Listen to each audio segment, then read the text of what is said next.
నమస్తే మిత్రులారా. మన ఛానల్లో ముఖ్యమైన వార్తలతో పాటు అనేక అంశాల మీద సమగ్రంగా లోతుగా విశ్లేషణ చేసి అందిస్తున్నాము. సో ఈ వీడియోలన్నింటినీ చివరి వరకు చూడండి. అలాగే ఈ వీడియోలో ఉన్న కంటెంట్ మీకు నచ్చితే మన ఛానల్ సబ్స్క్రైబ్ చేసుకుని అట్లాగే మీ ఫ్రెండ్స్ బంధువులు కూడా సబ్స్క్రైబ్ చేయించి వీలైనంత ఎక్కువ మందికి షేర్ చేయండి. అట్లాగే మన ఛానల్ వీడియోస్ని లైక్ చేయండి. సూర్య గారి పథకంలో దేశంలో వెలుగులు నింపాలనేది కేంద్రం ఆలోచన. 2020 నాటికి దేశంలోని కనీసం కోటిళ్ల మీద అంటే కోటి ఇళ్ల పైన సోలార్ ప్యానల్స్ ఏర్పాటు చేసి వాటి ద్వారా ఆ ఇళ్లకు విద్యుత్ అందించాలనేది మోడీ ప్రభుత్వం లక్ష్యం. ఆ విధంగా కూడా ఆ దిశగా ప్రయత్నం చేస్తుంది. సోలార్ ఏర్పాటు చేయడం వల్ల జరిగే మేలు ఏంటంటే ఈ థర్మల్ పవర్ ఏదైతే బొగ్గుతో తయారవుతుందో అది తయారు చేయడం కొంత తగ్గుతుంది. అంటే పర్యావరణం దానివల్ల కొంత బాగుపడింది. దాంతోపాటు ఇంధన ఖర్చులు కూడా చాలా వరకు తగ్గుతాయి. సో ఆ విధంగా మోడీ ప్రభుత్వం ముందుకు వెళ్ళాలని చెప్పి ప్రయత్నం చేస్తుంది. ఈ క్రమంలోనే ఏపీలో నియోజకవర్గానికి 10,000 ఇళ్ల లెక్కన రాష్ట్రం మొత్తం 17.5 లక్షల ఇళ్ల పైన ఈ సోలార్ ప్యానల్స్ ఏర్పాటు చేయాలని టార్గెట్ గా పెట్టుకున్నారు. గరిష్టంగా ప్రభుత్వం ఏంటంటే 78,000 వరకు ఈ సోలార్ ప్యానల్స్ ఎవరైతే ఏర్పాటు చేసుకుంటారో వాళ్ళకి సబ్సిడీ ఇస్తుంది. ఏవి మొత్తం మీద ఈ ప్రాజెక్టు విలువ సుమారుగా 8,000 కోట్ల వరకు ఉండే అవకాశం ఉంది. అయితే ప్రస్తుతం ఏపీలో ఈ ప్రాజెక్టును అయితే డిస్కమ్లు అమలు చేస్తున్నాయి. ప్రభుత్వంలో ఏదైతే ఉన్నాయో ఎలక్ట్రిసిటీ డిపార్ట్మెంట్ సంబంధించి ఆ డిస్కమ్లో ఈ ప్రాజెక్టును కూడా అమలు చేస్తున్న పరిస్థితి ఉంది. ఈ పథకం అత్యంత దారుణంగా మారింది. వాస్తవానికి నిజం చెప్పాలంటే ఏపీలో విపరీతమైన రాజకీయం, అధికారుల జోక్యం, అవినీతి, మీడియేటర్ల దోపిడీ ఇవన్నీ ఈ పథకంపై గత కొంతకాలంగా విపరీతంగా అనిపిస్తున్నాయి. ఈ ఆరోపణలన్నీ ఈ పథకంలో ఆరోపణలే అనుకోని మనం కొట్టుబడేయచ్చు కామన్గా. కానీ నిప్పు లేకుండా పొగరాదనే విషయం మాత్రం మనం గుర్తుంది. ఆల్రెడీ గతంలో సామెత కూడా ఉంది. ఏ నిప్పు లేకుండా అసలు పొగ ఎందుకు వచ్చిందని. అంటే ఎంతో కొంత ఈ ఆరోపణలు నిజమే ఉండొచ్చు, ఏమి జరగకుండా ఇన్ని ఆరోపణలు రావుగా, ఎంతో కొంత నిజం ఉండొచ్చుగా అనేది బయట నుంచి చెప్తున్న వాదన. అయితే ఈ ప్రాజెక్టులో ఏర్పాటు చేసే ఈ సోలార్ ప్యానల్స్ ఉంటాయి కదా, ఈ సోలార్ ప్యానల్స్ ఎంపిక చేయడానికి కానీ వాటిని ఇన్స్టలేషన్ చేసేందుకు కానీ ఇంకా ఏదైనా ముఖ్యమైన పనులు ఉంటాయి కదా దానికి సంబంధించి అవి చేయడానికి కానీ టెండర్లు పిలుస్తారు. కామన్ ఎవరికైనా ఇవ్వాలంటే దానికి సంబంధించి ఏజెన్సీలకు ఇవ్వాలంటే టెండర్ల ద్వారా ఫైనల్ చేస్తారు. ఎక్కడైనా కామన్గా ఇదే ప్రాసెస్ జరిగింది. ఈ ప్రాజెక్టు గురించి ప్రజల్లో అవగాహన కల్పించేందుకు అట్లాగే ప్రచారం చేసేందుకు ఆ కంపెనీలకు కూడా వాటి అర్హత, అనుభవం, ఆ కంపెనీ నేపథ్యం, చరిత్ర వాటి ఆధారంగా ఆ కంపెనీలను ఫైనల్ చేస్తారు. ఆ టెండర్ల ద్వారా ఫైనల్ చేస్తారు. కామన్గా ఎక్కడైనా ఇదే ప్రాసెస్ జరుగుతుంది. ఇలా ఫైనల్ చేయడానికి కూడా కేంద్రం కొన్ని నిబంధనలు పెట్టింది. అయితే అమరావతిలోని ఒక కీలక అధికారితో పాటు ఏదే నెట్ క్యాప్ డిపార్ట్మెంట్ ఉందో అందులోని ఒక ముఖ్య అధికారి వీరిద్దరూ కలిసి ఈ 8,000 కోట్ల ప్రాజెక్ట్ ఏదో ఉందో సోలార్ ప్రాజెక్ట్ మీద వాళ్ళకి కన్నుబడింది. ముఖానికి తొడుక్కునే మాస్కులు ఏదైతే ఉన్నాయో కరోనా టైంలో అందరూ వాడారు మాస్కులు. ఆ మాస్కులు తయారు చేసే కంపెనీ ఒక దాన్ని తెర మీదకి తెచ్చి ఆ కంపెనీకు ఈ ప్రాజెక్టు ప్రచారం ఏదైతే ఉందో జనాలకు అవగాహన కల్పించడం, ఆ ప్రచారంతో పాటు ప్యానల్స్ ను బిగించే పనులు కూడా అప్పగించారు. ఒక ఏం కంపెనీ మాస్కులు తయారు చేసే కంపెనీ అంటే వీటితో సంబంధం లేని కంపెనీ నెట్ క్యాప్ మెప్మా సిబ్బందికి కూడా ఈ కంపెనీతో కలిసి పనిచేయాలని ఆ పై స్థాయి అధికారులు స్ట్రిక్ట్ వార్నింగ్లు కూడా ఇచ్చారు. అట్లాగే ఎమ్మెల్యే ఎవరైతే ఉంటారో ఆ ఎమ్మెల్యేలకు కూడా ఫోన్లు చేసి ఈ కంపెనీ మన వాళ్ళదే, మీరు కూడా కొంత సపోర్ట్ ఇవ్వండి, హెల్ప్ చేయండి అని ఆ మెయిన్ ఎవరైతే బ్యాక్గ్రౌండ్లో ఉన్న అధికారులు అడుగుతున్నారు ఫోన్లు చేసి కూడా. దీని అంతటి వెనక ప్రకాశం జిల్లాలోని ఒక ఎమ్మెల్యే కీలకంగా వ్యవహరిస్తున్నారు.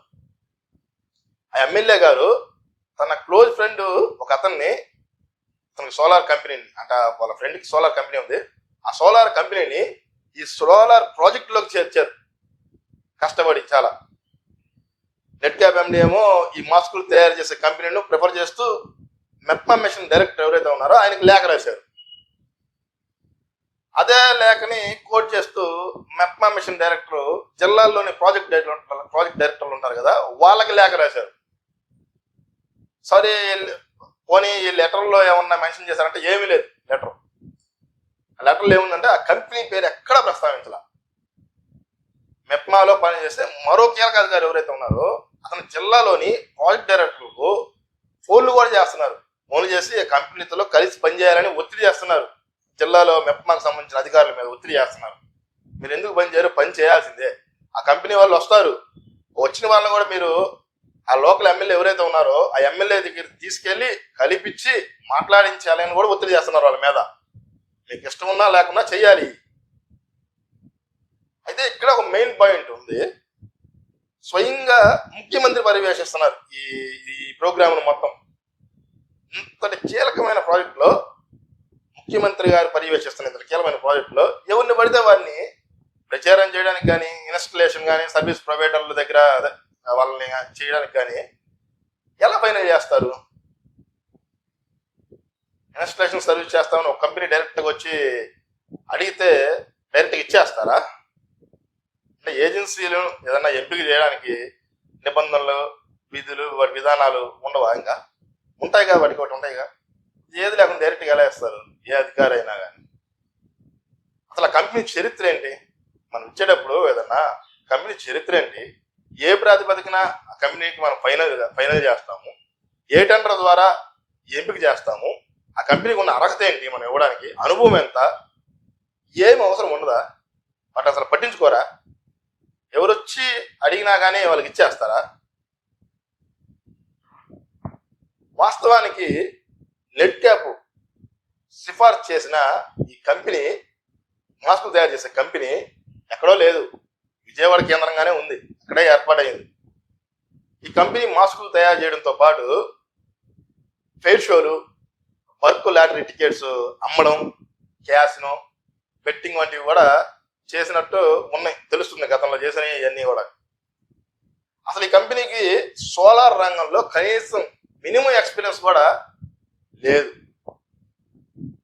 మరి ఇలాంటి కంపెనీని స్వయం సహాయ సంఘాలు అంటే డ్వాక్రా సంఘాలు, వాళ్ళని డ్వాక్రా సంఘాలకు ఏం చెప్పారంటే జనాలతో వాళ్ళు కమ్యూనికేట్ అవుతుంటారు కాబట్టి ఈ సోలార్ గర్ పథకం మీద ఉంది, దాని మీద సోలార్ పథకం మీద జనాల్లో అవగాహన కల్పించారన్నారు. సో ఆ డ్వాక్రా సంఘాలకి వీళ్ళు అవగాహన కల్పించాలా ఈ కంపెనీ వాళ్ళు వెళ్ళి?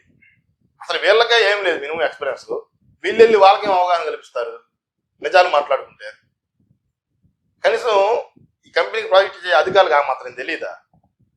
లేక తెలిసి కూడా ఎవరు చేస్తే ఎవరేమంటారు, ఎవరు అడుగుతారు అనుకుంటున్నారా?